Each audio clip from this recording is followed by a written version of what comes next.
सिवा रिचार्जिंग इन मांग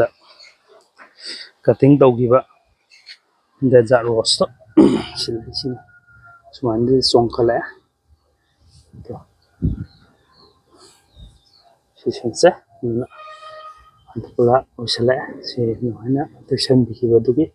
कानबदु इन मयमदा खानिबगी मनक्सिदा हपचनजरपनी रिचार्जिंग देगी डेजर्ट रोज नहानगे कटिंग तौगिबा मखा ताबा सुमाइना ओलाए कटिंग तौग्रा मतुंगदा आई कटिंग की केनोदु सिलाइले तु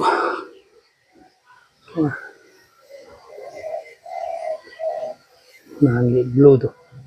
टेक्शन गिबदा अना कोप्शन गरे नका नामना सुपुंग खले कोपजिजु नाम चौखले दुगा सिना अनि सुबा कटिंग तौगिबदा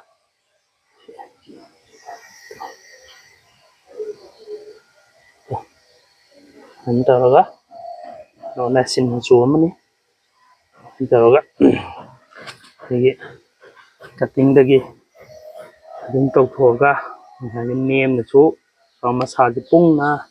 सात यामना सुपोंग खले अंतरगा कोगे मागी हाइट याम वांककिबदसु नेमदा हलक ngame aduga magi mau sisu sokhalalaga bonsai ki tata ajaba walhalak yare aduna recharging इंदा अना सेमजरीसे हाफेटंग कानागदाना सेमजबनी इस हम फजन सालाबनी सिसना मथंग चाहिदम कक्तेगे इजनो साला थैंक यू मैम